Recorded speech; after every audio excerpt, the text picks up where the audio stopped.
Doyin started visiting Juwon's home, bringing small treats for the children, cookies, toys, but as much as Juwon enjoyed Doyin's company, the children were not as easily won over. They missed their mother terribly and were wary of Doyin, seeing her as an intruder in their close-knit family. At first, their resistance was subtle, turning their backs on her when she spoke, ignoring her questions, or refusing the treats she brought.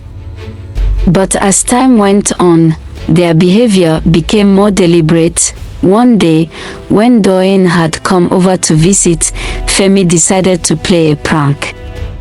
He hid her shoes under the couch and filled one of them with sand from the backyard. When Doyin got up to leave, she couldn't find her shoes, and when she finally did, she discovered the mess Femi had made. Instead of getting angry, Doyin laughed it off, playfully chasing Femi around the living room as he squealed with laughter. Juwon watched from the kitchen, feeling a mix of amusement and concern. Doyin was handling the situation well. But he couldn't shake the feeling that his children were testing her, trying to push her away. Despite Doyin's patience and understanding, the tension continued to grow. Temi, who was usually quiet and reserved, began to act out whenever Doyin was around. She would throw tantrums, spilling juice on Doyin's clothes, or crying loudly whenever Doyin tried to comfort her. Juwon was at a loss, unsure of how to handle the situation. The tension reached its peak one evening when Doyin came over for dinner. It was supposed to be a simple, pleasant evening, a chance for them all to spend time together and perhaps bridge the gap that had formed between Doyin and the children. But things quickly went awry. As they sat down at the table, Femi refused to eat, pushing his plate away with a scowl. Temi followed suit, crossing her arms and pouting.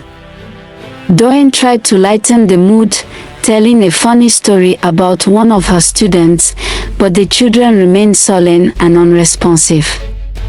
The atmosphere grew heavy with discomfort, and Juwon could feel the tension in the room rising. Finally, Femi couldn't hold it in any longer. In a fit of frustration, he yelled, "We don't want you here. We want our mommy." The words hung in the air, sharp and painful. Doyin's face crumpled with hurt, and tears welled up in her eyes. She stood up quickly, her chair scraping against the floor, and turned to leave. Juwon reached out to stop her, but she gently pushed his hand away. "I'm sorry, Juwon," she whispered, her voice trembling. "I didn't mean to cause any trouble." Juwon's heart ached as he watched her walk out the door. He cared deeply for Doyin, but he knew that his children's feelings had to come first. Reluctantly, he chose to end the relationship. Telling Doyin that he couldn't let his children suffer, even though it broke his heart to say the words, Doyin was devastated, but she understood. She tried to move on, throwing herself into her work and spending time with friends, but thoughts of Juwon and his children lingered. The sound of Temi's laughter, the way Femi's eyes lit up when he was excited, the warmth of Juwon's smile, all of it stayed with her, no matter how hard she tried to forget. A year passed, and Doyin couldn't shake the feelings she had for Juwon. She missed him terribly, and the thought of never seeing him or the children again was too much to bear. In a moment of resolve, Doyin made a drastic decision.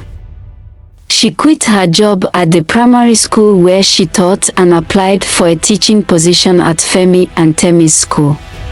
She hoped that by getting closer to the children, she could win their hearts and prove that she truly cared for them. On her first day at the new school, Femi and Temi were shocked to see Doyin standing at the front of the classroom. They exchanged uneasy glances, unsure of what to make of her presence. Doyin could see the skepticism in their eyes, but she was determined to make things right. Doyin became their favorite teacher, not because she tried to replace their mother, but because she treated them with kindness, patience, and respect. She never pushed too hard or demanded too much. Instead, she allowed them to come to her in their own time.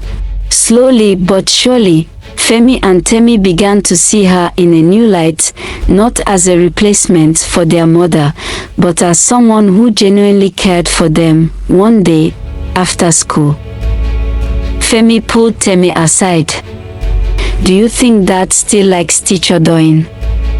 Femi asked, his voice low and serious. Temi thought for a moment, her brow furrowed in concentration. "I think so," she replied thoughtfully. "Maybe we should help them." Femi's eyes lit up with excitement. "Yeah, let's do it.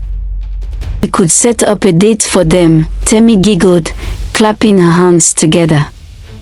"But we have to make sure they don't know it's us." The siblings spent the next few days carefully planning their scheme.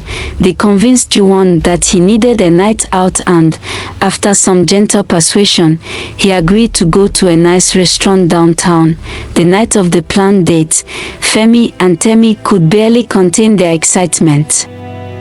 They watched from the window as their dad left the house, a mixture of nerves and anticipation in their hearts. When Juwon arrived at the restaurant, he was surprised to see that it was nearly empty, save for one table in the corner. As he approached, he saw Doyin sitting there, her hands nervously fiddling with the edge of the tablecloth. Their eyes met, and for a moment, both of them were speechless. "Doyin," Juwon finally managed, his voice filled with surprise. "What are you doing here?" Doyin stood up, her cheeks flushed with embarrassment. "I didn't know you'd be here."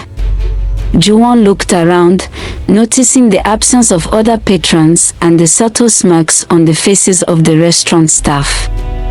Realization dawned on him, and he couldn't help but chuckle. "I think we've been set up," he said, his laughter contagious. Dinner was a pleasant surprise. The conversation flowed easily, just like it had during their earlier meetings. When the meal was over, Juwon and Doyin walked out of the restaurant together, the night air cool and refreshing. They stopped on the sidewalk, and Doyin turned to Juwon, her eyes full of sincerity. "Thank you for coming tonight," Doyin said softly. "I really needed this, and I'm glad we could talk." Juwon nodded, his heart full of gratitude. "I'm glad too. I've missed us talking and connecting. It's been a long time since I felt this way." They parted with a promise to see each other again soon. Back at home, Femi and Temi were waiting eagerly for their dad to return. "How was it, Dad?" Femi asked, trying to hide his excitement. Juwon smiled, feeling a warmth spread through him. "It was really nice. I think things are starting to look up." Juwon decided to take Femi, Temi, and Doyin to a park for a picnic. They spent the day playing games, sharing stories, and enjoying each other's company. Juwon watched his children laughing and playing with Doyin, and he felt a deep sense of contentment.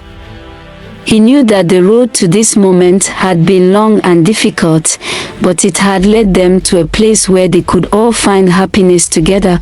When Juwon finally proposed to Doyin, it was a simple and heartfelt moment. They were sitting in the backyard, and Juwon took Doyin's hand in his. With tears in his eyes, he asked her to be his partner for life. Doyin's response was a resounding yes. And the two embraced, knowing that they had overcome so much to reach this point. Their wedding was a beautiful celebration of love and unity. It was a small, intimate ceremony attended by close friends and family.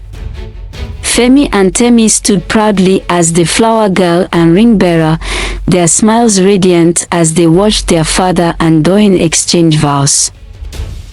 The years that followed were filled with the joys and challenges of family life. Juwon and Doyin continued to navigate their blended family with love and understanding.